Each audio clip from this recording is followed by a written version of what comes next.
Hello, everyone, and welcome back to PCF5 PSGL Season 32. It's good to be back in the commentary box, as it always is. You may notice Sartak is not yet next to me, and that is because, fortunately, he could not make it tonight, but we have just as good a person in his place, Joshua Davis, and it's good to have you in the box, mate. How are you feeling about today?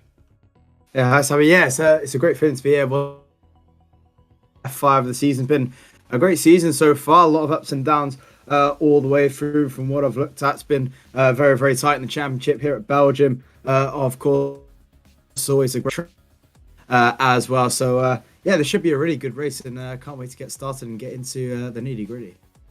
Yeah, it's going to be great. I'm certainly looking forward to it. And yeah, so of course, before we do anything else, we need to talk about the calendar because we have had a calendar change. So instead of finishing in Abu Dhabi, owing to the PCF1 return, we will be slightly changing the end of the season. So Abu Dhabi and the United States Grand Prix have swapped positions. We will be finishing the season in Austin, and we will be swapping the United Arab Emirates for round 10. But with everything in terms of the calendar, let's actually talk about the race itself we're about to jump into. So Belgium, Spa-Francorchamps, iconic circuit, steeped in history, 7.004 miles, and arguably one of the most or 0.004 kilometers, but arguably one of the most radically changed circuits in F1 history. So it used to be much larger than this. So a big loop through the forest before it eventually turned into the Grand Prix circuit we know today. What's your opinions on this track? It's always a nice one, isn't it, Belgium? It's a nice flowing circuit. Obviously, everyone loves it from back in the days. One of the famous ones, of course, been on the calendar for pretty much since the dawn of time.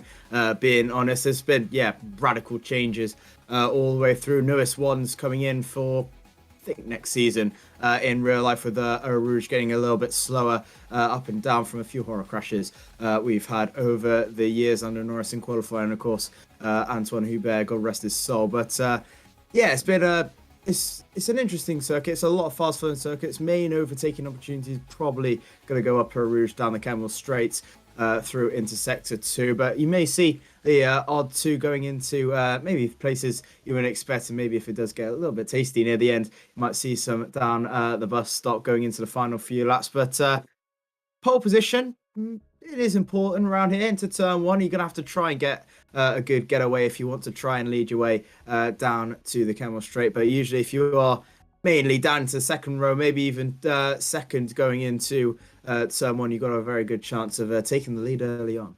Yeah, certainly one to gamble for, but really, as you say, getting that lead and getting that good getaway, so important, I think, purely because of, it was the staple of Spa, say, it's Eau Rouge and Raidillon, say, that complex, the two of them, it's one of the most defining features of this circuit, and yes, it will be getting a reprofile in the new season, but that doesn't make it any less iconic. More importantly, for the terms of our race today, it does not change at all how much drivers will need to get away as quickly as they can, get into their own space, because you do not want to be battling through that complex. You need to sort of be fast, decisive, pick your line. There's not really any room for error, any room for battle, not unless you want to inflame the stewards. But let's take a look at the standings quickly, looking at our drivers and ones to watch. People to keep an eye out for. Yuki, of course, last time out, got that P1 after a little bit of initial name confusion, kind of threw us all out there, but P1, and Noel Coleman with the P3, with the other drivers sort of filtering in around to say you've got some points for Stephen Freihoff, our reserve. You've got Jamie Mills, Bazekas, and we got, of course, P2, Super Gaming, the Alfa Romeo, who saw a real stab of form. So the Drivers' Championship is not exactly that safe. It's still all to play for. We do have 4 rounds left to go. Yeah, absolutely. Always all to play for all the way going through until the end of the season, which is really what you want from a commentator's perspective and a fan perspective as well. You want the races to go to right until the end as soon as possible. But yeah, it's going to get really, really tasty all the way through. Just looking up the standings now. It is, yeah, very, very tight with Belgium next and then Australia, USA, and Abu Dhabi near the end. 10 points between Noel Carman and Chuchi, of course. And the McLarens and the AlphaTauri have been battling it all the way through the season, of course, as I think we're just about to get ready to go to qualifying now. So this could be a little bit of a championship deciding race if something happens to either one or the other. But yeah, let's get into qualifying.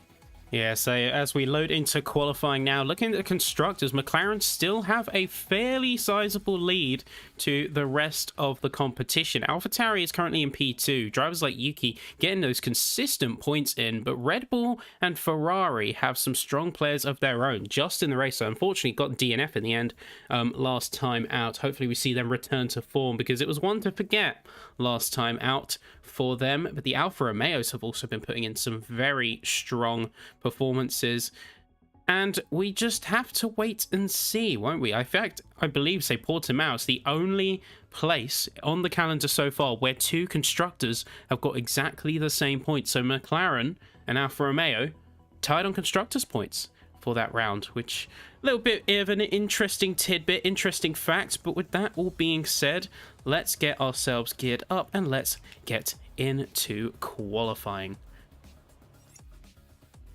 Absolutely. So we're getting ready right about now. See who is going to decide to jump the gun a little bit early in this qualifying session. As yeah, full grid tonight as usual in PSGL. A few ups and downs through the grids, a few little bit of options. I think that's one of the McLarens coming out early. That might be championship leader Noah Carman coming out of the box alongside a few others, as we see in that. Yes, it is. Is going to try and set the lap times first as he comes out first alongside the Alfa Romeos, and that is Ali Finn in 13th at the moment, going through as well as the first couple of laps will start to be flowing in a few moments, but yeah, this should be a really exciting qualifying session.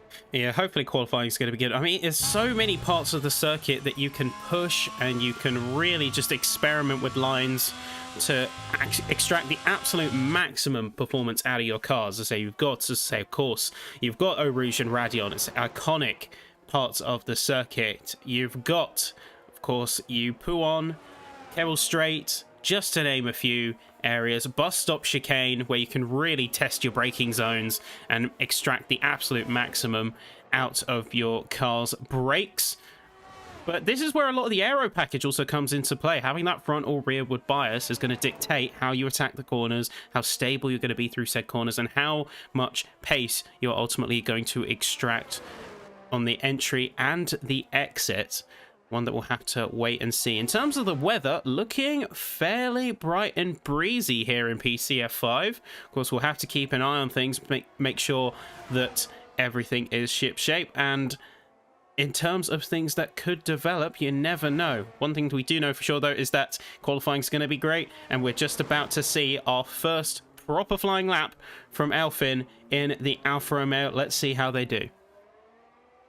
Certainly coming into turn one now, maybe a sacrificial corner. You're trying to want to make that just so you can get a good run up towards the Eau Rouge section, down the Camel straight up in towards the gears under the Emirates Barra, in towards Eau Rouge and Radion, actually into Eau Rouge, into Radion, hitting that curb nice and tidily. A few yellow flags in sector 3, someone just prepping their lap times out of the final couple of corners. DRS wide open down the Camel straight. Sebastian Vettel and Lewis Hamilton have a little bit of a battle in 2018 on the first lap, into the first, right into the second, hugging that curb as much as you can, try and cut it as much as you can on the right hand side, wrestling with the car all the way through. You have to be so committed into that corner, just hope the car sticks into the lower right corner, into No Name on the left hand side, and then into Pouon, one of the fastest corners on track and one of the most brutal corners on track. About 5 Gs these guys are pulling in real life. Obviously in sim it's a little bit different. You won't feel absolutely a thing, so you can do whatever the hell you like.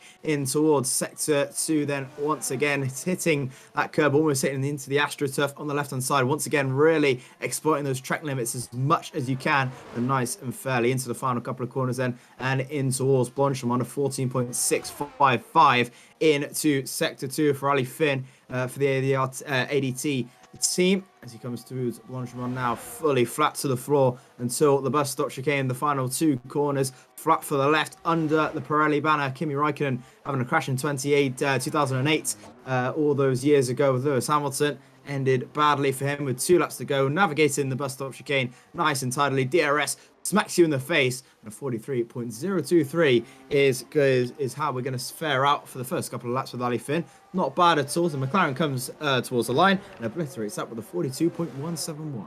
And that is the benchmark. So as we got the second McLaren of Leo Lund coming through, 42.1, 42.4, not going to quite match it with his teammate, but still a couple tenths behind. It's what he needs. For Zekas, just a few milliseconds behind, along with Justin the Racer. Super Gaming, it's almost looking a little bit like Noah's Ark. 2 by 2, Alfa Romeo, although saying that the Ferrari just broke it up. Dimas with a 42.5, Klaffenbach with a 42.3. That is Yuki right there in P2. Just a couple of tenths behind is main rival out on track there as Danny Coe comes in. Jamie Mills comes in with another stonking lap, and that is P2 now being usurped, only to get coming in and say Memento, Norby, all flying through now.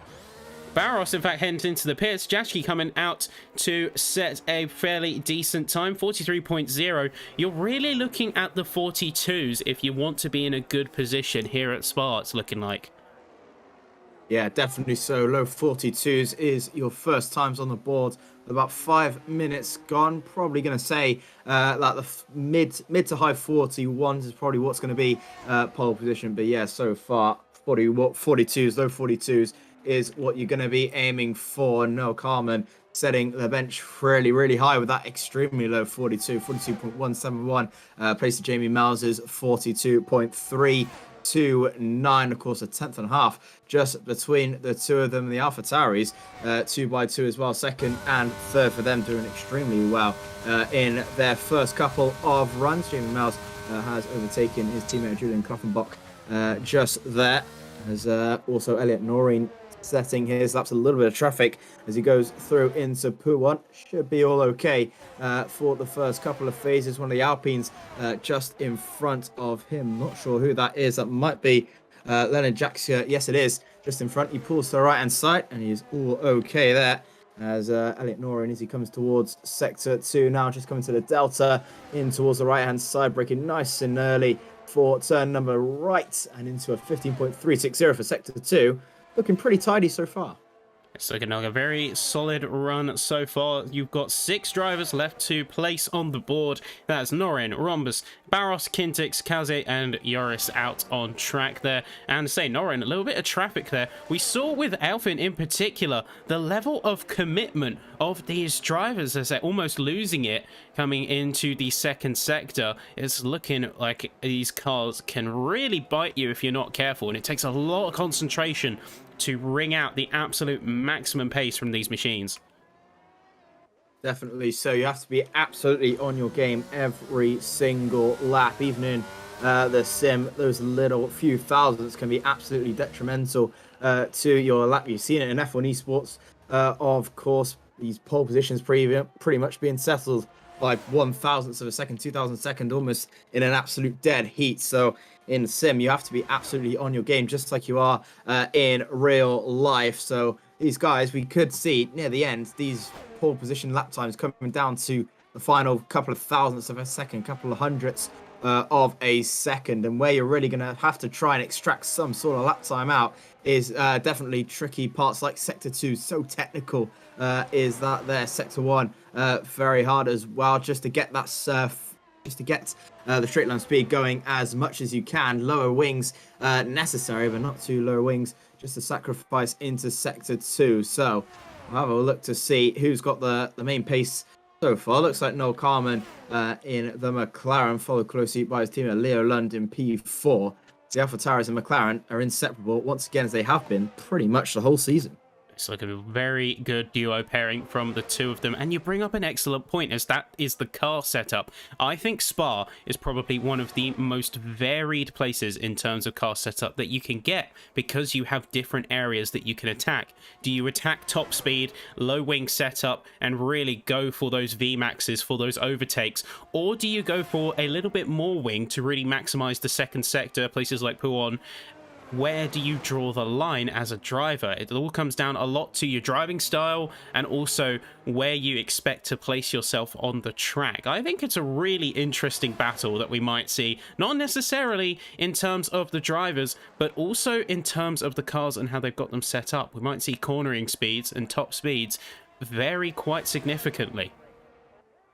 You can definitely tell, yeah, K's on his lap was purple in Sector 2, not purple in Sector 1, sorry, not purple in Sector 2. So unless he's sort of sacrificed Sector 2 a little bit for a little bit of straight line speed, hoping he can try and push himself up the table. A pretty nice Sector 1 he did have there as he comes towards the line. It's going to be a 43.214, sets in P15, so that Sector 2 definitely is going to need some scratching up, but maybe he's hoping for a longer distance in the race, get those overtakes done nice and early in the race, and hoping that some luck goes his way. Hopefully some opportunities come his way to try and push his way up towards the field. No calm, and everyone now pretty much on their second runs. Elliot Noreen decides to stay in the pit lane just a little while longer, but everyone now on their second laps. I'd love to know how long is left in qualifying. So there we go, 8 minutes left in qualifying on their second runs.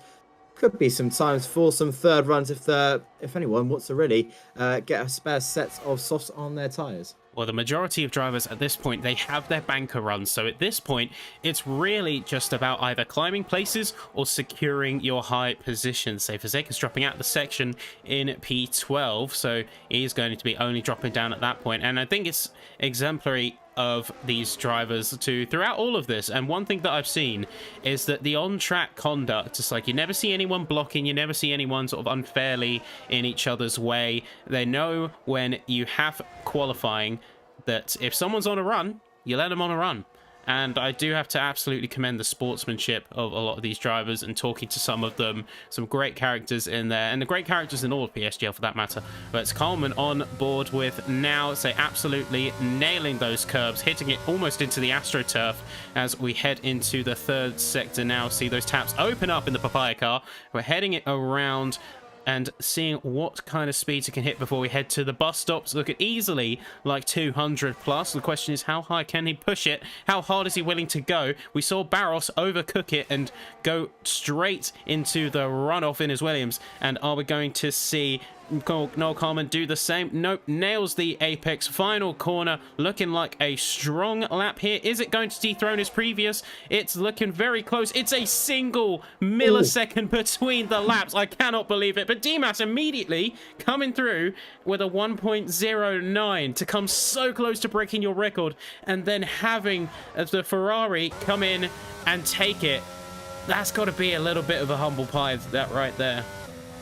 That's got to be absolutely devastating for Noel Carman on a fresh set. I'm assuming a fresh set of soft compounder tyres just to go 1,000th. So that is absolutely agonizing as Alexandre Dimas beats his time by only 600ths of a second. No one really improving that much on their times. Klaffenborg still remains P3. Leo Lund as well stays P4. Jamie Mells, I believe, is just finishing his level, just starting another lap, it looks like it. No, he's not. He's going to back off right about there. But yeah, not many people improving on their second runs unless they're on slower tyres, unless they're on a slower set of soft compound tyres. But Noel Carman especially, he desperately needs his pole position just to try and extend his championship advantage and his championship aspirations. But that is not what he needed with 1,000ths off.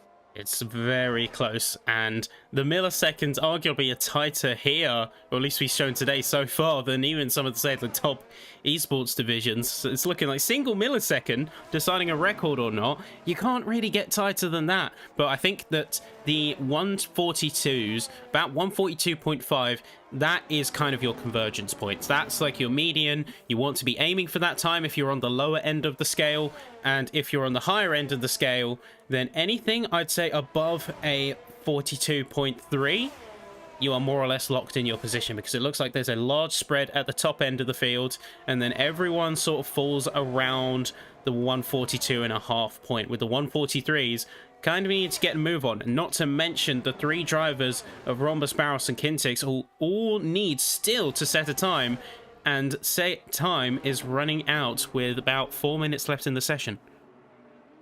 Yeah, 4 minutes left to go. Dimas on pole position at the moment by a lonely 600ths of a second.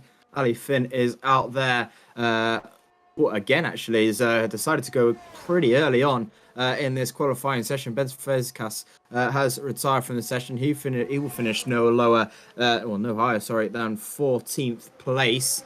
But yeah, definitely an interesting set of times we've got there with Dimas, pretty much the only man who improved quite a bit there. Everyone else really sticking to their guns, but Carmen is definitely going to need something to try and get himself going in this qualifying session. Julian Klaffenbach needs something as well, as I think one of the Red Bulls prepping out there as well. In the brother team, if you like, to Alfred Sauri, who have been a little bit off the balance this season compared to the sister car. Alberto Barros is out there as well for the Williams car. He's the first one to come first across the line in the first couple of runs. 30.078 in sector 1, the only of 3 yet to set a time. Both Williams actually not doing well either, with Knife in last. Alberto Barros yet to set a time, and so is Days Rhombus. So they're going to have to get a move on if they want to try and get themselves up the field for the Belgian Grand Prix.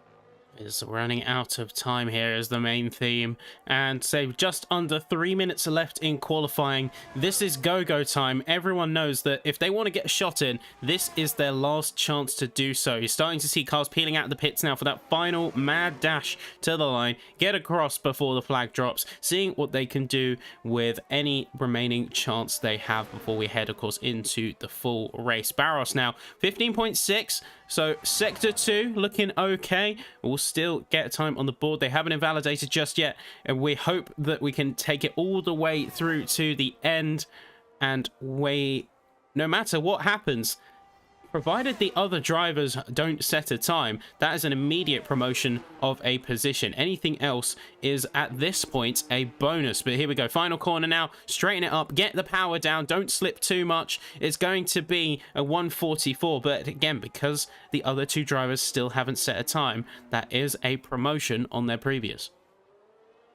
Definitely so. Alberto Barros on an 18:44.0. He's going to need something a little bit better if he wants to try and get himself near the front of the field, as the final couple of runs, and he's invalidated there out of Radion. So probably has enough time to go again, but the question is, does he have enough fuel to go again, as Leo Lund starts his final prep. So is Jamie Miles. Ali Finn as well, just actually coming towards the line in the bus stop now, braking hard into the 100-meter board late as he can on the brakes. A little bit of a lock-up on the front right, does get away with it. DRS wide open. Can he break into the 41s? No, he can't. He's about a tenth and a bit down on his personal best. He's going to have to try and go again, but does he have the fuel and does he have the tyre wear to go again? That might be it for his qualifying session. Jamie Miles has just started. Leo Nund has started as well. Julian Kaffenborg is starting, I think. Yes, he is,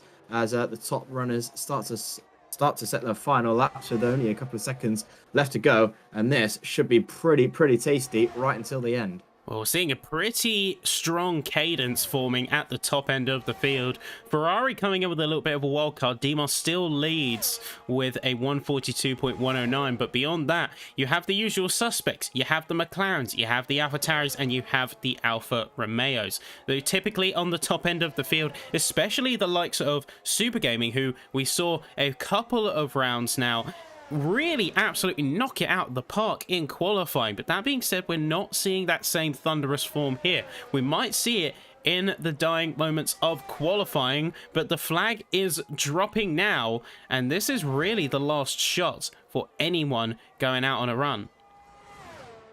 Definitely so. Checker flag is now out. Dimas is on a lap at the moment. One of the Alfa Romeos will be next across the line. That's Super Gaming, and he's invalidated though, so he will finish no higher than 7th. Some of the Red Bulls coming through as well. That's Danny Coe just behind. He's invalidated as well. Ali Finn, invalidation again. Julian Klaffenborg has been slowing down. He's invalidated as well. Jamie Miles invalidates everyone, invalidating on their final few runs. The only man who hasn't is Leonard Yaxer, who decides to come into the pits. He thinks his time's not good enough. Leo Lund is improving by about a tenth and a quarter. Is it going to be enough to try and see himself into the top 3? It's going to be enough for pole position. Leo Lund sending the timing sheets alive for McLaren and dethrones Alexander Dimas on the top step of the podium. But however, his teammate Noel Carman is going quicker by just under 0.2 of a second across the line. Pole position again by 0.02 of a second. Look at that.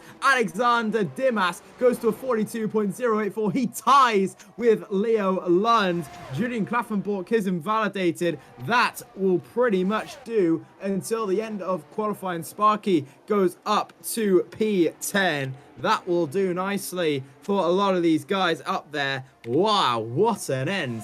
So qualifying right about there, and it's ended Noel Carman on the top step of qualifying, and I said it would be close by 0.02 of a second.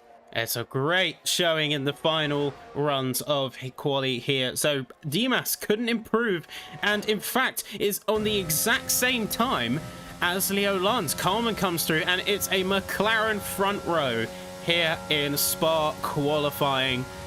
This is going to be great. This is going to be quite an exciting race. But here are your standings, folks. So Noel Carman and Leo Lund taking the first 2 positions. Top row, just 2 milliseconds apart, and then 0 milliseconds apart is Alexander Dimas and Lund. So these top 3, the podium spots, are literally the blink of an eye apart in terms of track time. That is absolutely amazing. Coming down the later positions, we have Yuki, aka Klaffenbach, in P4, along with his teammate Jamie Mells in the AlphaTauri, and then Elfin and Super Gaming P6 and 7, followed by Danico, Norby, Zabagonye, Sparky, Memento, Joris, Norin, Yashki, Fazekas, Justin the Racer in P16, with Kaze, Barros, Rhombus, and Kintix. We will be back with you for the race after a quick word from our sponsor.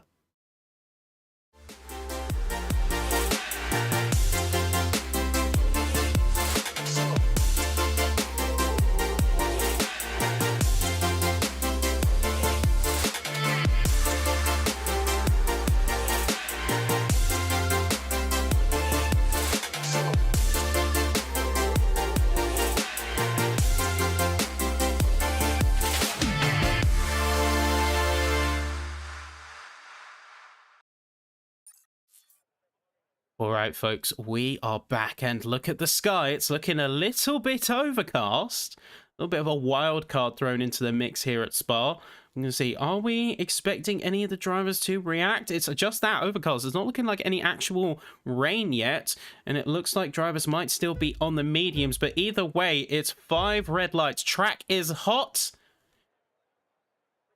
And we are away, folks. It's time to go racing. Looks like a brilliant getaway from both of the McLarens, really setting the pace ahead of time. Dimas right on the tail of Carman, trying to immediately push for that position as absolutely like tons of drivers just shuffling positions down at the bottom end of the field. You got to say Memento, Norin, all of the other cars. Say Danico up into P8, Jashki in P14 right now. Norby, although it looks like Danico just had a massive issue down in P20. They are completely fallen off of the running and are down at the bottom end of the field. As you see, it's like drivers are surging. It's 2 by 2. That's Super Gaming in the infield. Super Gaming down as he goes into the grass. One of the Hasses briefly losing the tail. That is Sparky going to concede a position to Norin right now as Jashki's just silently biding, waiting for a moment to strike, poking his head around the outside, looking to see what they can do. Hasn't quite got the space to do it just yet, but everyone is starting to file into a familiar order. But the McLarens up at the top end of the field, absolutely untouchable right now. Definitely so. A decent getaway from Carman just in front. Leo Lund was at the back of his rear, but just not enough straight line speed to try and go for an overtake. But it does get away. Alexander Dimas having a horrid start from P2 there, P3 no, it was P2, sorry, my mistake, with Alexander Dimas losing a position to Julian Klaffenborg and now down into P4. He's going to have to fight his way all the way through if he wants something in this race. Going side by side is his teammate Nobi Sabakonyi and Memento side by side. The Aston Martin having a look on the Ferrari, which turns to the outside. A little bit of a traffic in front with Ali Finn, gets forced off once again. Carmen with the fastest lap, and he's going to have to admit defeat for that one and maybe try something down the inside, going up to the Camel Straight. A little bit of touching up the rear from the Aston Martin as overtaking everywhere you look up and down the field. Leo Lund getting a little bit closer to the back of Carmen in the McLaren. The two McLarens coming together down towards the back straight. No DRS just yet. They'll be activated on lap 3 and still just a slipstream. Not enough just yet for Leo Lund to get through as Memento this time around gets the better of Nobi Sabakonyi, and up to P7 he goes on medium compound tyres. The only man on medium compound tyres. Everyone's looking for that key strategic window. This moment before the DRS, if you can get away from the rest of the field, you are going to be in prime position. The top 3 looking like they're trying to get a breakaway from Dimas here. Initially, it looks like they had it, but Dimas has since clawed that gap back and are about on even keel with the remaining drivers once again. As see, the field has started to balance out, started to equilibrate somewhat. Danico has caught back up and in fact has passed Super Gaming as they went off into the grass on that first lap there, and we're waiting to see what the other drivers can come up with in terms of strategy. I've got my eyes personally on the Hasses. They're both next to each other and they have proven themselves not only to be fast drivers, but also that they can very much sometimes get in each other's way. They need to be careful of one another because remember, they're teammates. If you are trying to advance up the field, the last thing you want to be doing is battling with the one person that is going to be there to help you out, back you up, be your wingman if you need to. You want to be on good terms with them. You definitely so, and for the likes of these McLarens, that can definitely be the case as well. Just quickly have a look where these guys are in the championship. Leo Lund, we'll have a look to him there. We'll just briefly have a look if I can quickly get that up. Leo Lund currently P6 in the championship, 39 points off his teammates, so he's not necessarily in a championship winning position, but for that pride, he definitely wants the race win. He'll get the DRS now, but this is the furthest he's been all the way through this race, and no really overtaking opportunities from about 7 cents back going up Eau Rouge. As you have to think about one once again, unless the team game for the two Swedish drivers is to just hold everyone back in front, keep with a nice rhythm as the race starts to get a little bit shorter and shorter and shorter, start to maybe slow down a little bit more. The other person starts to slow a bit more and try and get the pack battling a little bit harder. And Noel Carmen can try and get away. That might be the game plan, but for someone like Memento, his game plan is thinking there's going to be rain, as he was the only man to start on the medium compounded tyres. Maybe an attackive move, as there goes Ali Finn with a massive moment there, getting offline, and already Memento at the back of that Alfa Romeo might want something down into Blanchemont if he gets a little bit closer, coming towards the right hand side on towards the curb. He's touching it ever so slightly. Does he want to use any of that ERS? No, he's going to save it a little bit. He's running quite low, only about 33% on that Aston Martin as they come up towards the bus stop chicane. A slight little bit of maybe scareness from Ali Finn of Memento's presence, as those medium tyres still pretty fresh. 2 laps on them so far as we enter lap 4, and already Justin Nutrister and Bence Vekas having a little bit of go to each other, and so is Sparky and his teammate of Norris. Well, I say they're both looking like they are hungry for opportunity. Elfin at least has the resource advantage, about 20% on their main rival right now, which is Memento. So if they can keep that on tap, that means that they can counter effectively any moves that their opponent might make. But you look down the field, you look at the likes of Sparky really on the grill of his teammate, and in fact it's going to keep going on the inside past him, using it for that DRS slingshot. If you can see a little bit of leapfrogging going on, then hopefully that means the Hasses will be able to push up. But it's like a concertina effect almost with some of the track positions. As the front peels further away, so does everyone in between. As everyone gets closer, so does everyone in between. Of course, we want to see all of the battles going down on track. We want to see everyone putting in their absolute A game. But saying that, that's Kazi down at the bottom end of the field. Suddenly dropping down. Looks like they lost it. Lost the rear. So coming out through No Name. They have got a lot of time to make up. Definitely so. A little bit of a hiccup from the Mercedes driver, who's currently in 20th place. His teammate Dave Rodenbus is in P18 as our first penalty goes to Memento. The man on the mediums was looking pretty good a few laps ago. But with that penalty, he's going to have to go a little bit longer, maybe just try and push that a little bit harder to try and get away. More yellow flags in sector 2, and that is cars, and that is a crash. Is that going to trigger a safety car? Yes or no? It's triggered something. It's a safety car. It is a full safety car out on track right now. And this is key opportunity. Who is going to go in? Is anyone going to go in for the safety car opportunity? Looks like we're going to see a few. That is Memento heading in, obviously only driver on the mediums. But I think for everyone else, unless you are in the lower positions, and we're seeing that now, in fact a lot of the lower position drivers are heading into the pits because there's less on the line for them to gamble. Track position is key, and on the hard tires you just can't justify it at this stage. No, definitely not. Everyone from about now 14th up will have to pit again.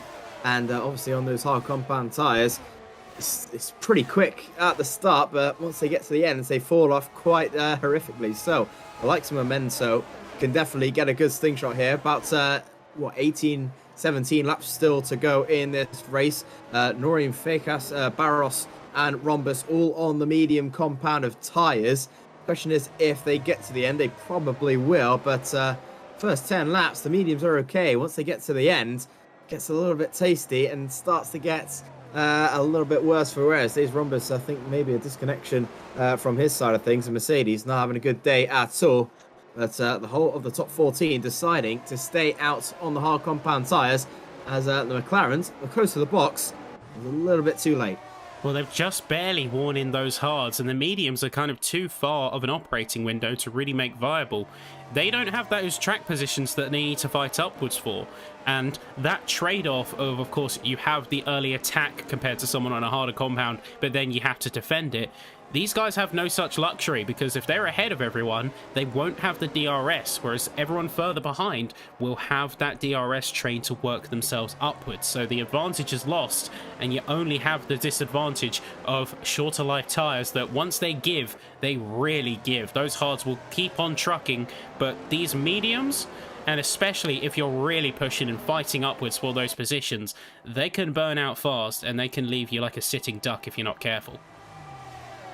Definitely so, as Memento pretty much the only one that might be okay until the end. Those mediums, yeah, as you said, they got a pretty tasty speed on them, but once they get past their sell-by date, they're not a happy tyre to be on. Neither is the soft compound tyres, which I'll probably see no one go on, even if there is maybe a late safety car with about around maybe 17 lap 18, might be still a bit too early for the soft compound tyres, but have to wait and see what those strategies are. Noah Carmen's strategy to try and bolt away from his teammate of Lund just behind him. Kaffenbach's opportunities to try and push away. As you can see there, a few of the drivers. That's Danico coming into the pit lane. So is Elliot Noreen once again. We'll see what tyres he's bolting on, unless that was a mistake for the mediums and going on towards the hards. We'll have a look now as he pulls into the box, and it is the hard compound tyres going on to the Aston Martin. He thinks he's made a mistake, but he thinks he's made a mistake as he's put on old hard tyres, which might not go to the end either. Danico decides to risk it for the mediums, so interesting plays. Noreen thinks he can't get to the end, but with those 4 lap-old tyres, it might get risky anyway. Well, these safety car laps are a little bit of a buffer. You aren't wearing the tyres nearly as much because you're not putting them under the same amount of stress.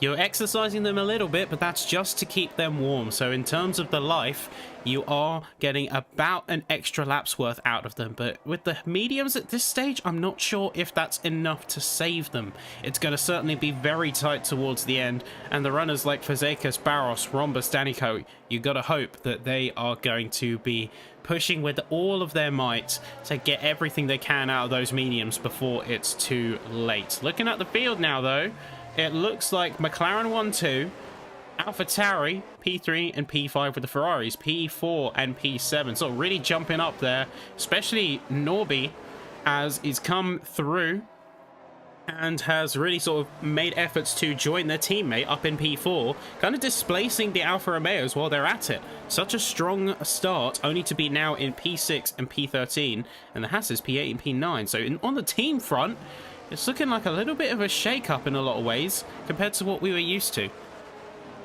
Yeah, definitely so. We're pretty used to the McLarens and the AlphaTauris really ruling the show. The Ferraris definitely showing their pace as well. The Haas's, we've had a pretty up and down season all the way through. Now battling within the points as the safety car now comes in this lap. So Noah Carmen will dictate the pace there as the Mercedes, yeah, as you said, having a pretty poor afternoon. Pretty much shows their season as well with pretty much 22nd and 23rd.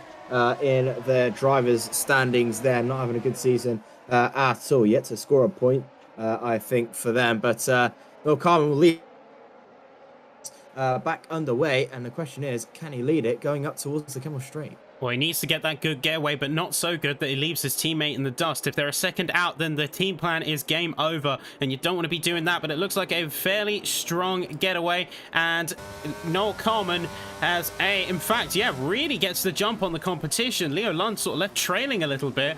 On the tail of the McLaren is Klaffenbach, and it looks like those two have really sort of gained a bit of distance in a very short time, really nailed that safety car restart. McLaren's looking in a very good position. Joris now looking at the mid-pack is going to see if he can try and leapfrog his teammate as they did so to them earlier. They don't have the DRS just yet, but with that time gap, they look poised to take a position.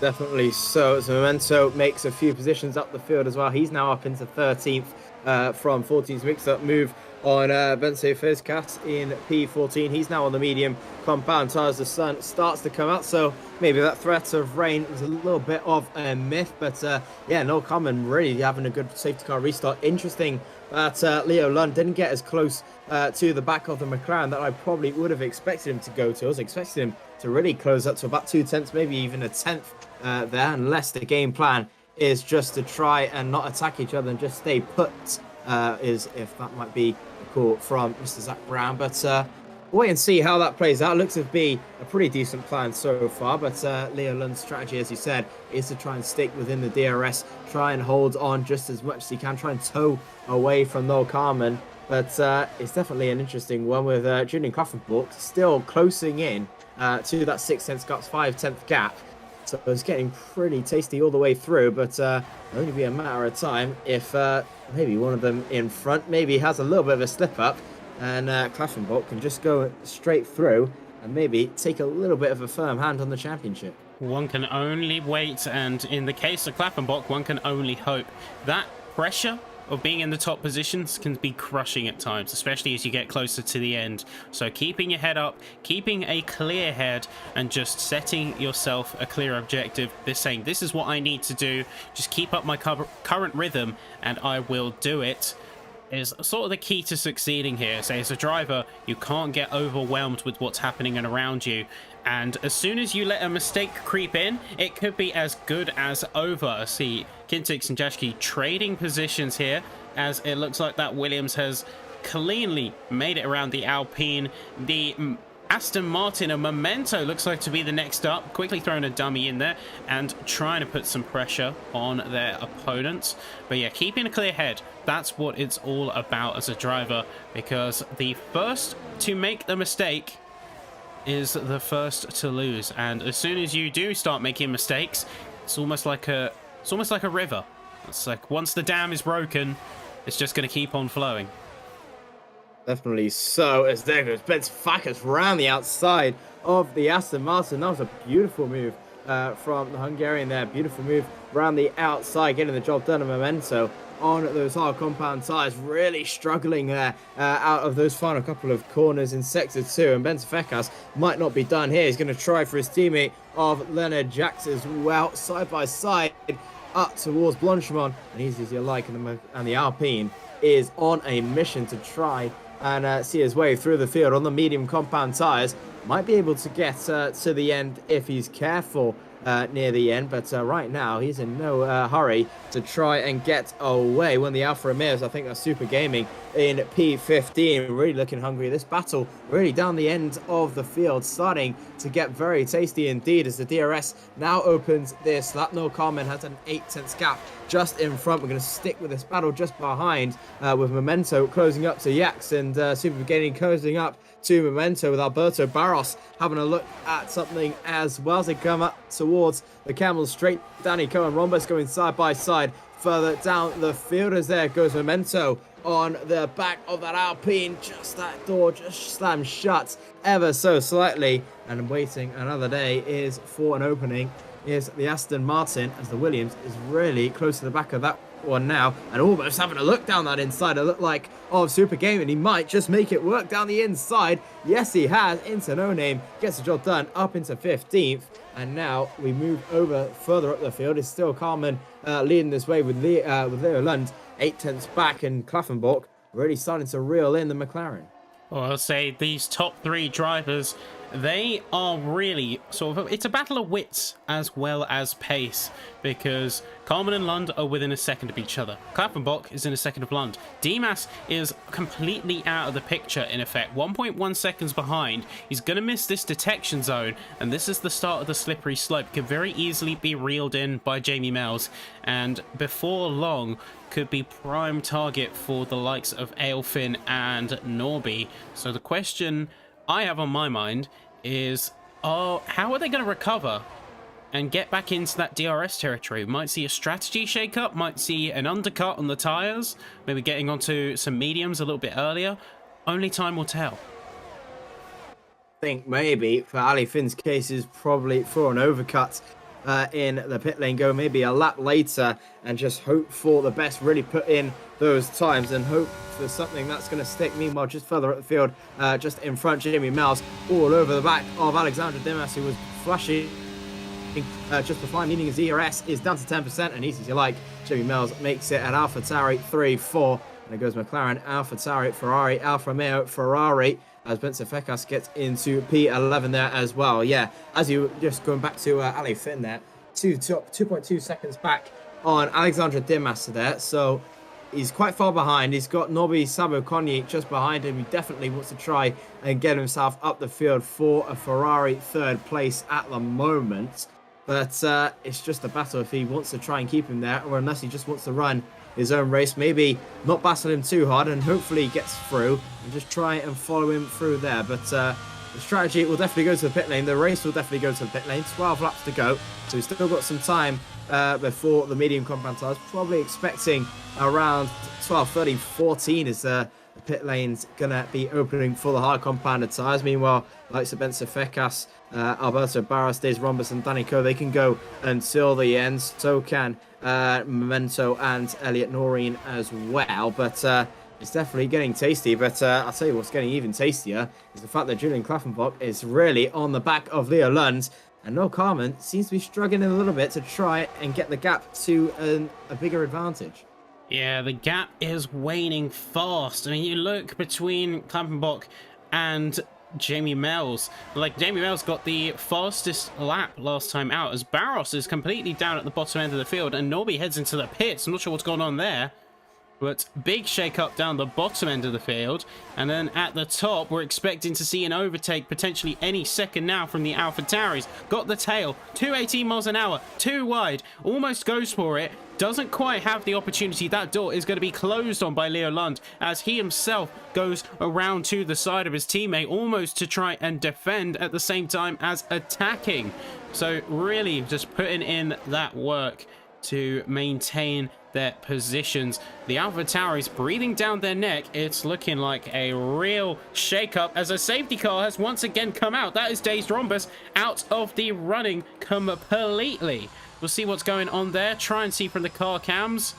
Fortunately not, but it looks like they had a crash just coming out of the first sector, and the safety car is out. That will definitely mean these top 9 to about Knife and Yaksa and also Super Gaming all going to be pitting for the medium compound tyres. Now, surely that is the only option. Noel Carmen now 4 seconds clear of Leo Lund as the Delta working a little bit differently towards them. But yeah, surely the mediums will now come on. We'll have a straight fight to see who will get the race win in Belgium. But this could be definitely very, very interesting. And obviously, Leo Lund probably maybe going slowly just to make sure he gets the double stop working, definitely knowing that they want to come into the pits. There goes Noel Carmen. He comes in now. Leo Lund probably expecting to come in as well. So the double stack is probably definitely going to work for the McLaren team. He comes in as well. So does Klaffenbach. So does Mills. Yes, he does this.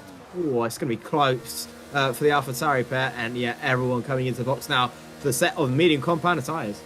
Well, I say with the double stack, do you really have a choice in this situation? The optimum window is finally here. You didn't have it earlier with the, I believe it's the lap 4 run out, but you have it now. Klaffenbach coming out P2, and in fact, Barros stays out completely, so they are going to be getting a healthy bump in positions for themselves. Klaffenbach comes out ahead of Leo Lund, so really interesting turn of events there, as they're both going to catch up to Carmen and of course the safety cars. So almost like a really well executed timing on the pit stops. Jamie Mills does lose out down into P6, but of course with the safety car restart bunching everyone together, I don't think he sees that as much of a problem. No, definitely not for Jamie Mills' case, but for McLaren's case, it is definitely a little bit of a red flag, as now Julian Klaffenbach, Noel Carmen's main antagonist in the championship, is right behind him at the moment. So Leo Lund pitted with Noel Carmen. The double stop worked, but Klaffenbach was enabled to be released just in time, just more time towards Leo Lund, and that has costed him in the pit lane. Barros did have a look at overtaking Lund just before the pit lane, just could not get close enough to make a move legal out of the pit lane. So he's come from P4 all the way down from really the back of the field. He does not have to pit again and can go to the end on these tyres. So he can definitely be in for a good race coming out of this one, as we've really made some big gains. Really, Ali Finn losing out. Norby Sabakonyi pitted a lap earlier, has made a bit of ground as well. He's down into P7. Jamie Mills as well, a little bit of a loss for him, but he can definitely pull that back as Super Gaming. What's happened to him, I think? Yeah, that's a spin for Super Gaming at the back of the field. So something's happened to him. Thankfully, it's not ended his day in the war, but a little bit of toss and turning in the field, but still sees Noel Carmen at the top with Julian Klaffenbach. Now right behind him in P2, and Leo Lund is going to have to push like crazy to try and get that position back and make it a McLaren 1-2. Well, if these teammates can work together effectively, I don't see them having a problem with getting that 1-2 back. Of course, you can have Carmen almost playing a really good defensive job, which gives Leo Lund to gives them the opportunity to go for an attack simultaneously, and then you've put the likes of Klaffenbach in the worst position you can have as a driver, because you have to compromise no matter what. Do you go full attack and miss, meaning that you leave the window open, or do you go overly defensive and lose time to the point where someone else is just going to keep on attacking you till eventually you yield? That's probably the strategy that's going through the McLaren pit wall as of now. But looking at some of the tyre decisions and tyre life, we mentioned Barros and how they've jumped up to P4 right now. And like we said with the first safety car period and how the mediums could potentially be saved, this second car safety car period might just be the blessing in disguise for those first lap or those first safety car runners who went into the pits, because this gives them that all-important buffer on the rubber that they might need to just make it into the race with some pace intact. Definitely on that front, but yeah, as we go over to the further of the field, both two drivers in P2 and P3 are looking to try and get each other. This could get a little bit too touch and go for my taste. This could end in tears if they're not careful, but Leo Lund eager to get past Klaffenbach, and Klaffenbach, for the sake of the championship, and to, I think, maybe take a little bit of take a lead in the championship, or at least get close in the championship. to Noel Carmen. Definitely needs this race win. With about 9 laps to go, it could get pretty tasty from here on in. Leo Lund as well, wanting to make it a McLaren 1-2. He's looking for his best result of the season yet, but he also wants the win as well. Alberto Barros is doing well from P4. Dimas and P5 wants something. Jamie Mells as well. Let's not forget about him. He wants to do well for Alfred Sauri as well. So top 6, top 7 really. I can go for it until the end and really push. I think the safety car will probably will be coming in this lap. We'll wait and see. Yes, it is. Safety car coming in this lap as we'll get restarted for the second time on lap 13 of 22. Carmen will set the pace. Klaffenbach will get as close as he can. Leo Lund will get as close as possible to the back of the AlphaTauri. We go green flag racing once again. Yes, as with the green flag is soon to drop, and Coleman is going to hold the pace. You see everyone wildly weaving, trying to get the heat into those mediums, seeing if they can look for any opportunity to get around their opponents. Of course, if Coleman gets the getaway again, then that could leave Klaffenbach in a bit of trouble, as he's likely coordinating with his teammate over team radio. And this is where we see how they are going to manage this one. So Klaffenbach looking as eager as ever. The safety car is the reset button, and it's time to go racing once again. Heading through the final corners. Where's he going to set off? There you go. It's a good getaway from Coleman. Klaffenbach losing the tail a little bit. That's going to be vital time lost. Coleman nails the getaway, gets a little bit of a gap on the AlphaTauri, and this could be the vital difference. These two drivers are fated to go against one another, and as we look to see how they manage before the DRS kicks in, who's going to be able to make some strides, who's going to be able to make some gaps. It's full commit through Eau Rouge and Radion, really trying to catch as much of the toe as possible. Someone is off track. That is Barros. We have lost Barros completely, and down to P18. He was lost it heading out of Eau Rouge.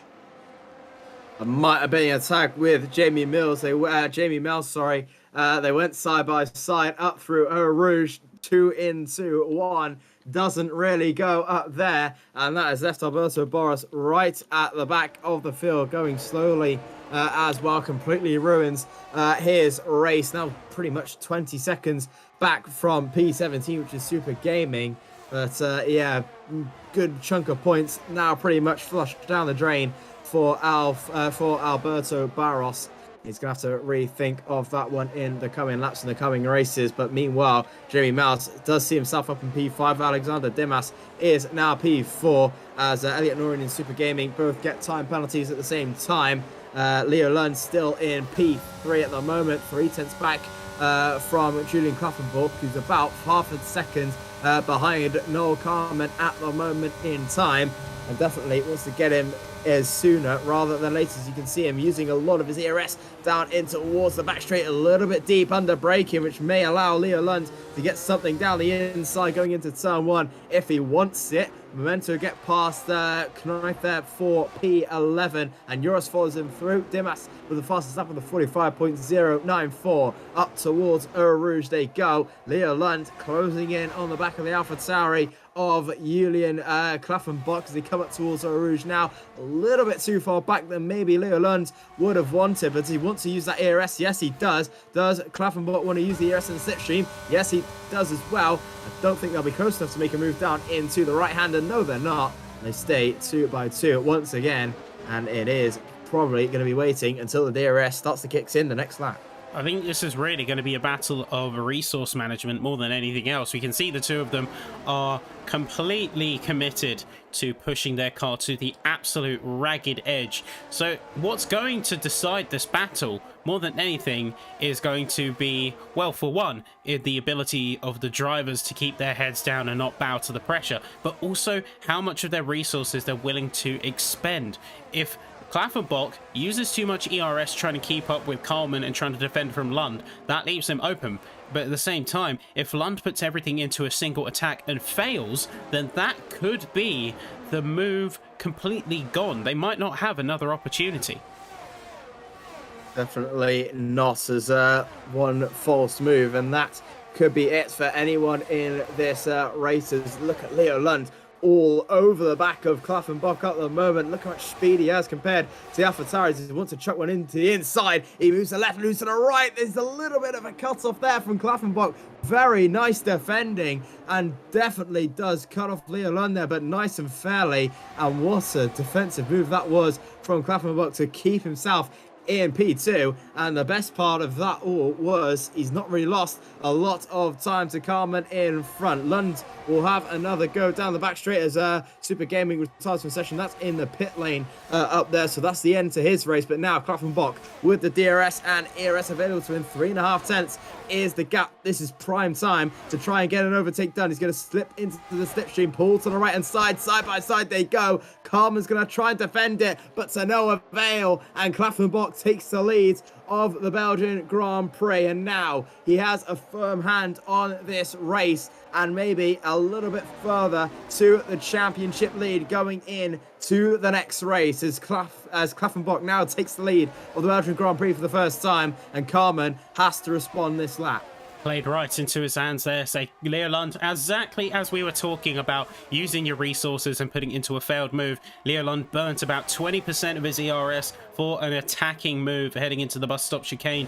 Didn't work out, didn't get that mileage out of it that he needed, and that allowed not only for Klaffenbach to save his ERS, get a bit of a clean break as their opponent tried to recharge, but also with the DRS back on, they had prime opportunity to push ahead. But now the switch has been completely flipped. Now Klaffenbach is the one down on resources with 30%, and Coleman in P2 is sitting nice and comfy on 70. So the time is going to be everything, the timing on the move. But as it stands, Coleman is in prime position to really, whenever they want, take that position back. Definitely so. As a little bit trouble further back, that is, I think, Sparky, who's had a little bit of an issue. He's fallen right down the autos. There's quite about 3 wide going into turn 1, maybe 5 wide into the top 10 there, as there's battling everywhere you look. Is there anything going into turn 1? Not quite yet. Joris and Justin side by side, almost going up a rouge. Joris wants to have a look to that inside. Not going to happen. Bumping all the way through, just in front. Noel Carmen pulls to the left hand side, tries it round the outside for the lead of the Grand Prix, takes it back.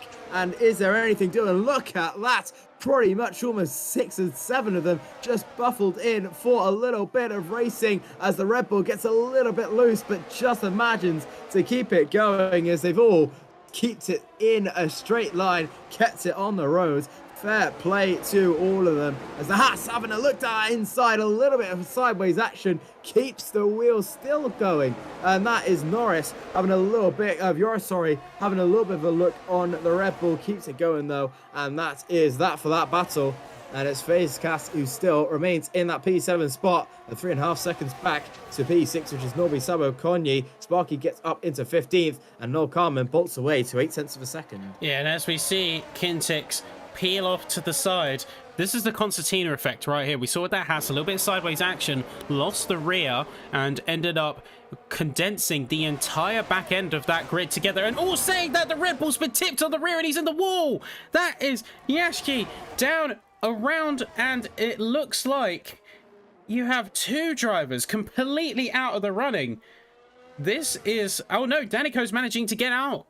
Danico is fine. He's managing to limp his car back to the pits, hopefully for a new front wing. But safety car is back out for a 3rd time after the Red Bull gets tipped. That is a very interesting crash. I'm not sure what has happened, but yeah, it seems to be a big one through that right-hander.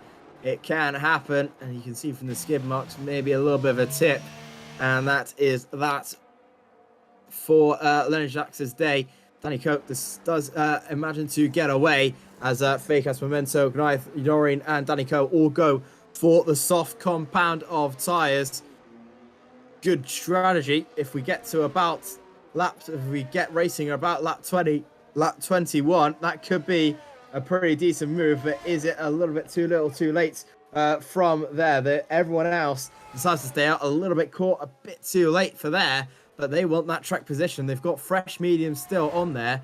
The soft compound tyre is going to be so much quicker, and you can FaZeCast and Memento definitely shoots up the order from about P11, might get out to P6, maybe even P5 by the end of this. Well, the bottom end of the field switching to softs absolutely makes sense. It's no risk near the end of the race, and they can get all of the advantages of the soft without any of the compromises. And if they catch back up to the safety car queue with freshly heated softs, they are going to be basically having a field day. So some of these drivers on hards and worn mediums, it's going to be easy pickings to get some track position. It may not be enough for the full lead, the full Monty, but it is definitely damage control, which for some of these teams is going to go a long way.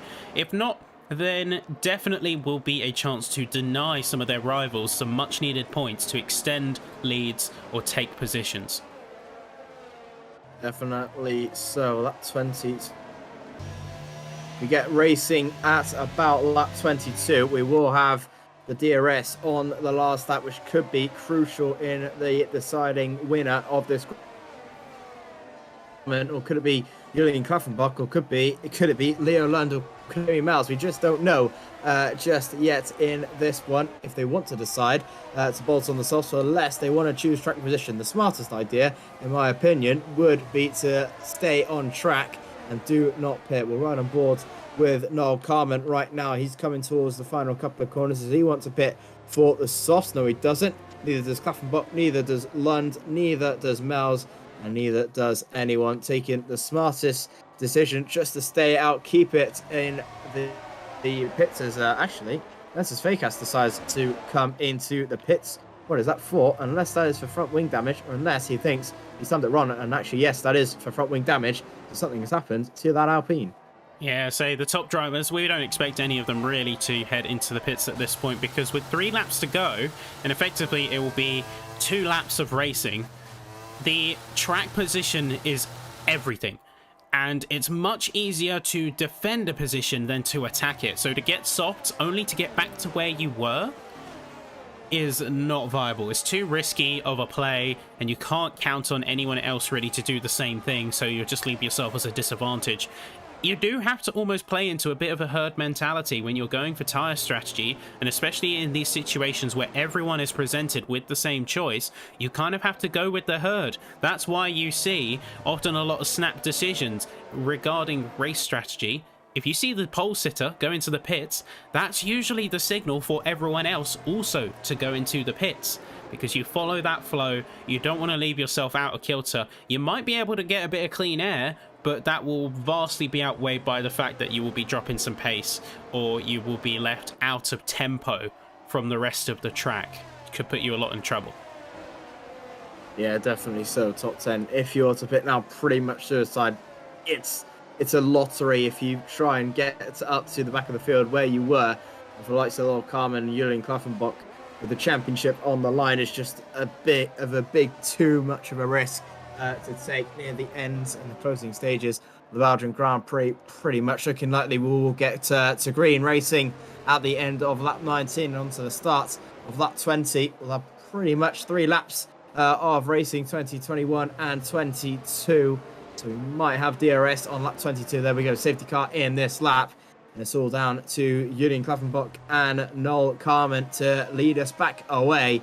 And will it be an AlphaTauri on the top step, or a McLaren on the top step, or another constructor? We don't know. Alexander Dimas definitely seems eager to win this race, or could we see a soft runner at the top of the standings? We'll have to wait and see, as Noel Carmen will lead us away.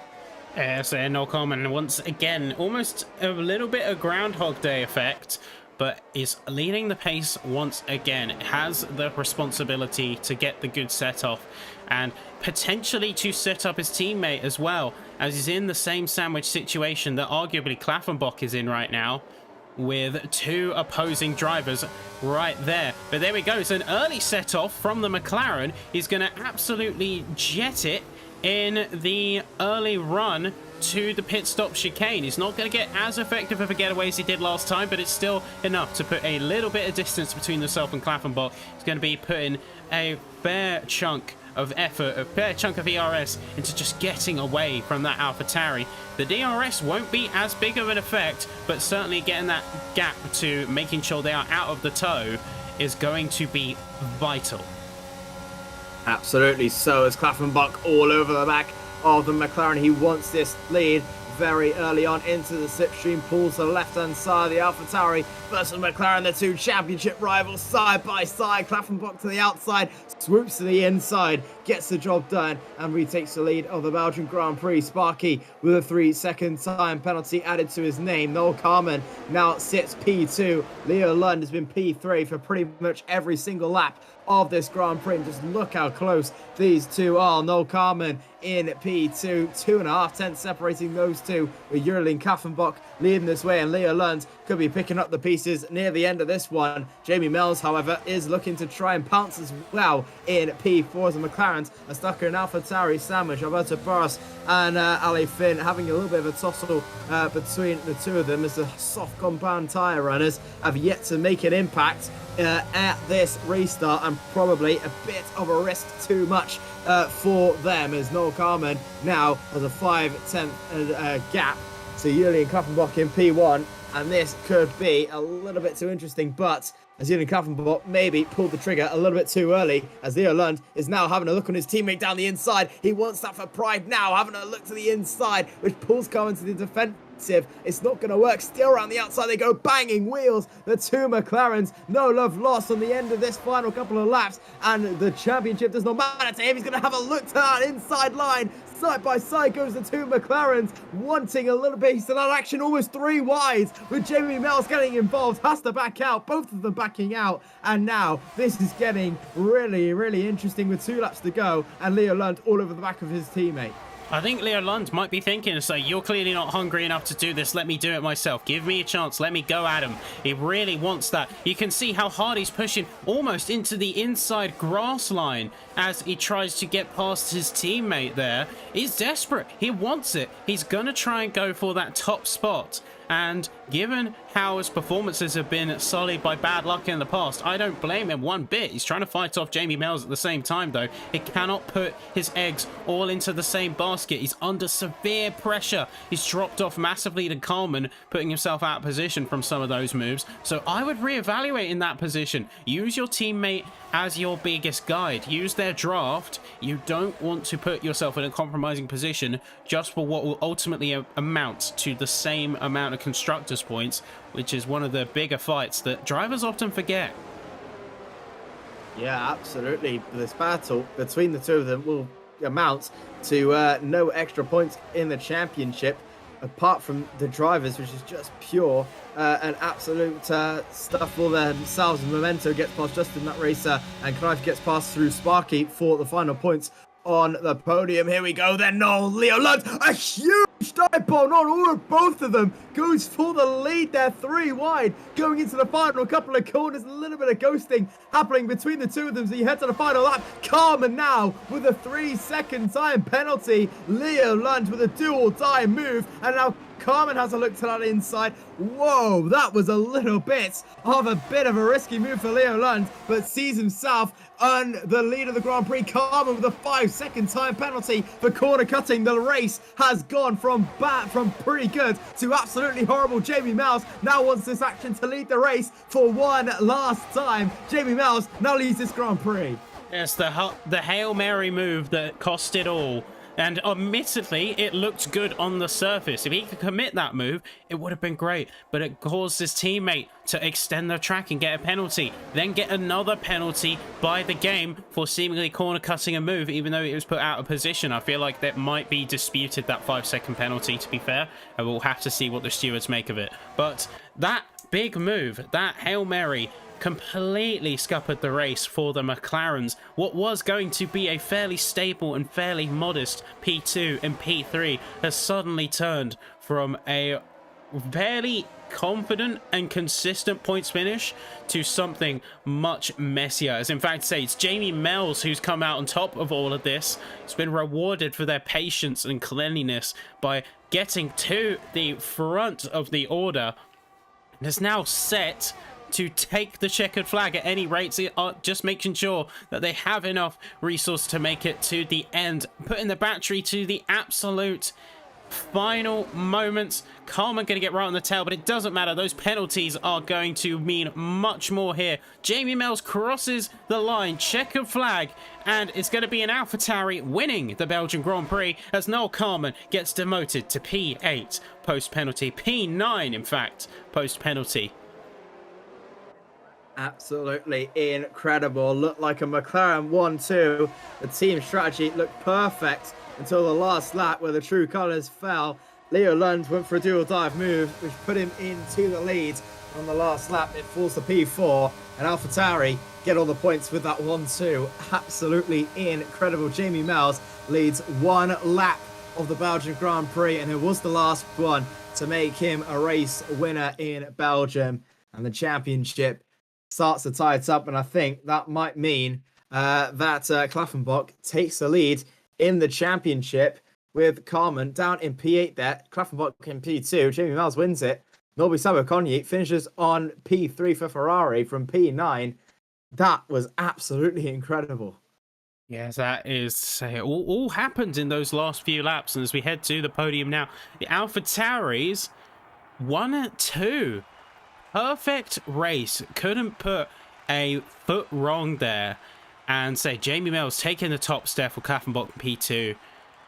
What a race for the AlphaTauris in particular. They've been fighting tooth and nail with the McLarens, and this is the kind of break almost. This is the break that they needed in the championship, drivers and constructors, because this would put Yuki in P1 for the Drivers' Championship and would potentially put AlphaTauri in a similar standing as a whole. But as we look to the standings now, as we jump through here, let's take a look at some of the race times, some of the differences, and where these drivers land if the game wants to cooperate. It does not look like it, but that was a race and a half. So a reminder of the standings, folks, as we look towards the next rounds and potentially get to talk with some of the drivers shortly. We have to take a look and we need to discuss Yuki, aka Klaffenbach's performance. That gap is without a doubt going to put them at the top of the drivers' standings. And Carmen, if I was Carmen, I would honestly be seething right now. We had the race in a podium position, and then it all went downhill from there, down to P9. And I do feel bad. I do feel bad for him. I'm sure that there's going to be some choice words in the McLaren paddock after this race. Hopefully they could come back stronger, sort it out. But let's talk with one of the AlphaTauri drivers as we have Yuki waiting in the room. And let's have a chat. So, Klaffenbach, aka Yuki. Now, we do remember this time round. I'd say it's a roller coaster for you, especially in those last few laps. Talk to us from your perspective. What happened there? Yeah, I mean, I was in P1. I was thinking what I should do in the last laps during the safety car, if I should overtake him or not. And then, I mean, I pulled a bit away from Noel, and I thought maybe I could push him out of the DRS, so yeah, I could drive the last lap. But yeah, then in the bus stop chicane, I don't know, he completely sanded it. And if I turned in, I think we both would have died.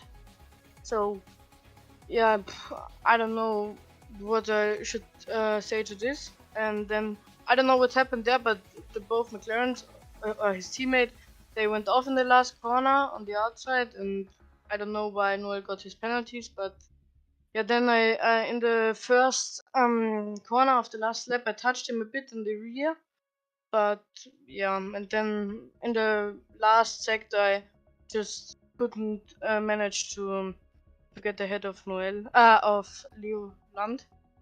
So yeah.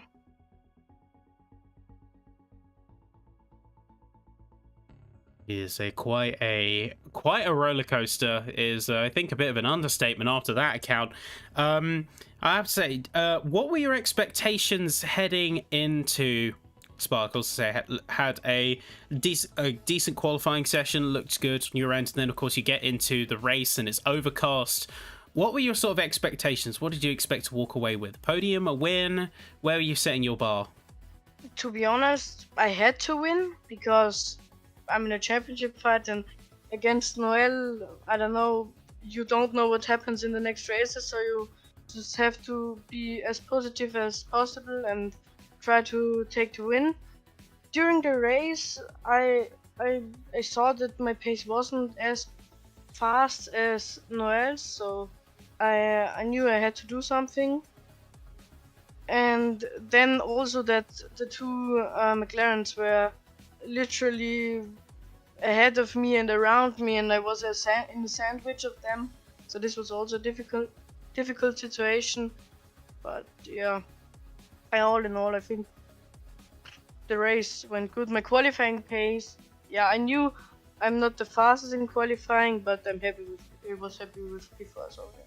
Yeah, in terms of the championship, it's good that you mentioned it. I wanted to sort of gauge your confidence. Of course, we've got a few rounds left in the season, but now that you've effectively jumped, well, say, barring the what might see a penalty review for, let's say, potential corner cut, in effect, as it stands now, provisional pre-stewards, you are leading the Drivers' Championship on points at the moment.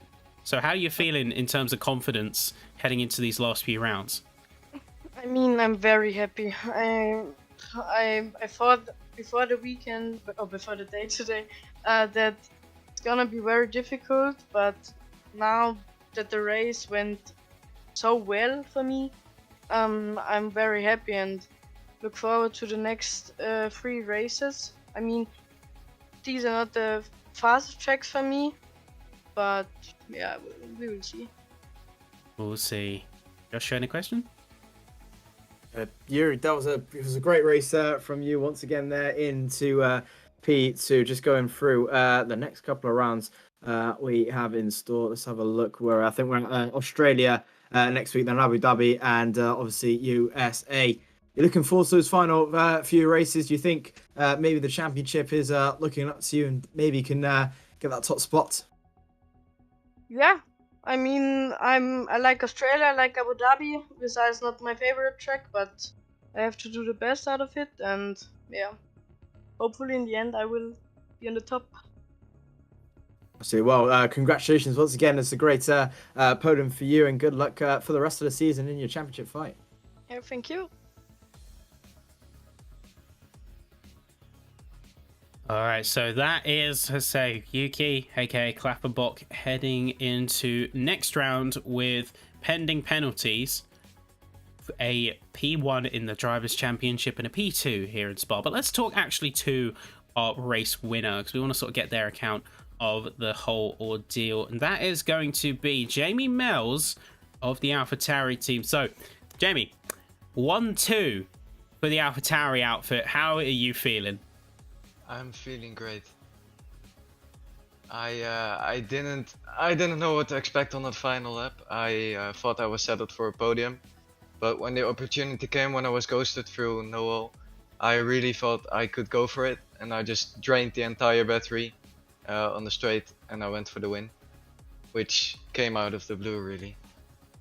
Yeah, speaking of coming out of the blue, what sort of happened from your perspective those last few laps? Because of course, we saw that massive shuffle around. We heard from Yuki, but from your perspective, of course, like jumping from, I believe, say, P4 and then shooting upward, and sort of just like what looked like chaos in those top 3 podium spots. What was your perspective on the whole ordeal? Yeah, I was trailing them quite closely, and I saw that Leo wanted to go for a dive bomb. He completely missed his braking point, and he went into the side of Yuki. I don't know how to pronounce his name, but they made contact. They went out 3 wide out of the bus stop, so that made me go around the outside of almost 3 of them.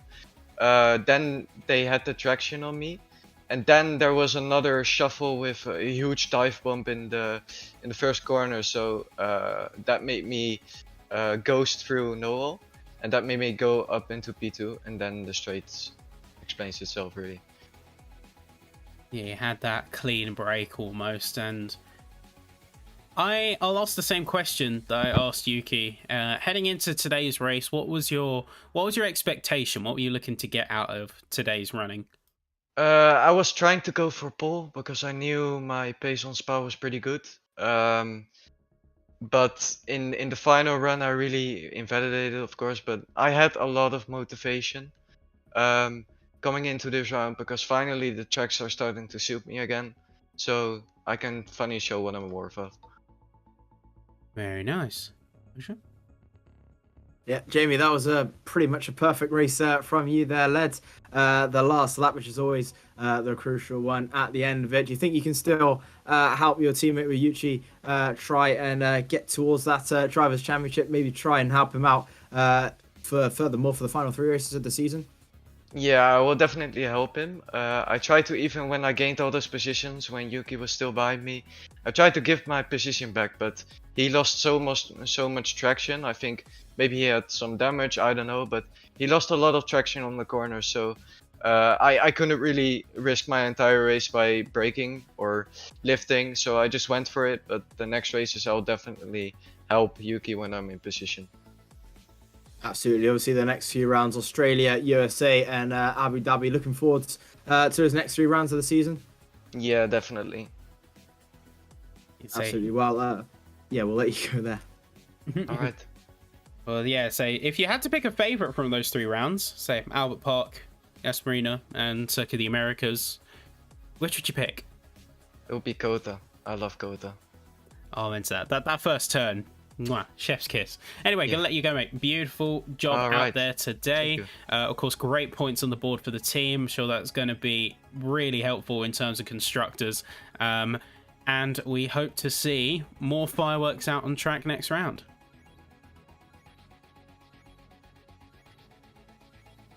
And that is our podium sitters, our top 2, the AlphaTauris. And while we unfortunately doesn't look like we'll be able to talk to Leo Lund, we do have a familiar face in the comms box, and one that I particularly like to grill in terms of their perspective on what happened in the race today. And say, you know him, you love him, it's Noel Carman. I don't really know how to preface this, I'll be honest with you, mate. I'm sure that this isn't how you wanted today's race to go, but just sort of those last few laps, what was your account of the whole thing? Well, I don't know. After I've been massively messed over with the safety cars, obviously. I felt like I had the fastest pace by quite a lot, at the front at least. But yeah, I mean, Yuchi got past. I didn't want to spam my entire battery to stay in front of him, as I didn't feel like it was worth it. And then I made a little mistake into I don't know what's called, Piff Path, I think. Then my teammate used his entire battery, and the rest I don't want to comment on right now, as I will say some stupid shit. So yeah, I mean, it is what it is. I will definitely get those penalties removed, as so I'll try to do all I can, but from what I saw it from, I will gain points on Yuchi, and that's what I care about. Yeah, of course, we have those 3 rounds left to go in the championship. Any particular track that you're gunning to make a standout performance on? Let's see what tracks there are. Yeah, so there's, say, Albert Park, Yas Marina, and then Circuit of the Americas to finish off. Well, yeah, in my opinion, all of those are pretty bad, but United States, Austin is decent. Australia is too bumpy. Yes, Marina is decent, I guess. Wouldn't say I like it, but yeah, happens. Well, the reprofile certainly helped a little bit. So it used to be a little bit worse, and at least that's made it through. Joshua? Yeah, no, that was pretty unfortunate from your side of the things. Obviously, your teammate definitely not helping the cause of that. There's any love lost in the McLaren team there. Do you think you'll still try and help each other out for the remainder of the season and definitely remainder for the Constructors' Championship? I'll see. I'll definitely have to have a little talk with him. Obviously, he can say what he wants. If he doesn't want to help me, he doesn't have to, but he doesn't need to kill me. In my opinion, yeah. I mean, this race we didn't stay in VC, because he said he had a sore throat. So, wasn't in VC, that's fine. Fine by me.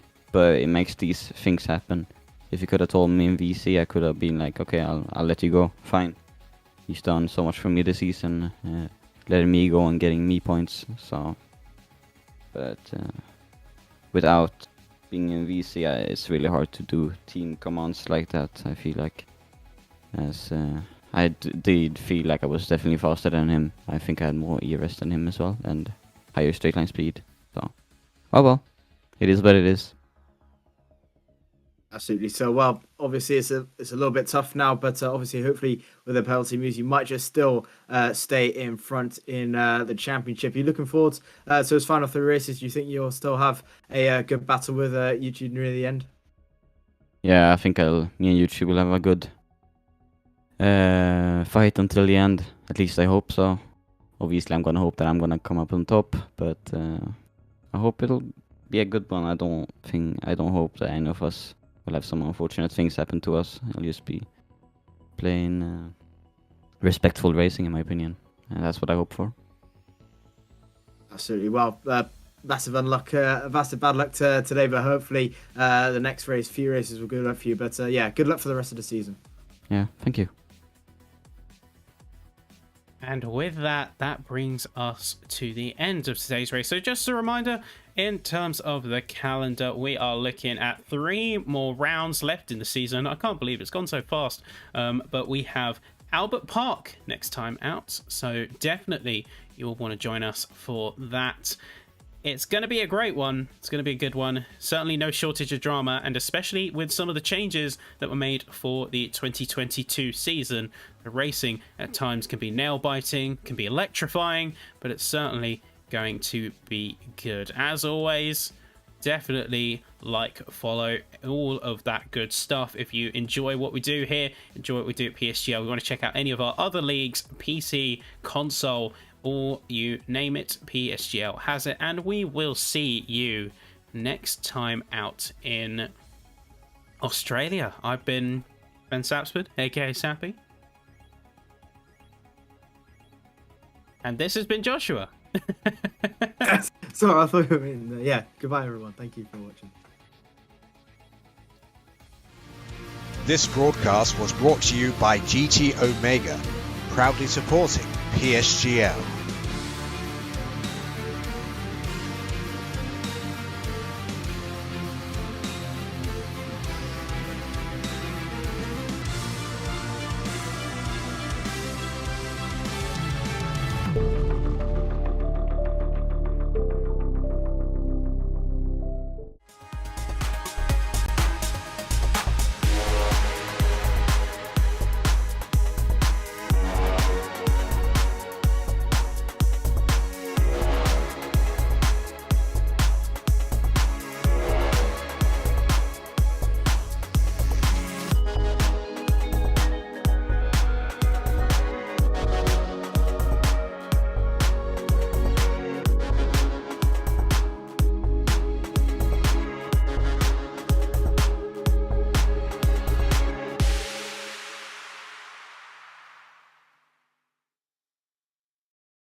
This broadcast was brought to you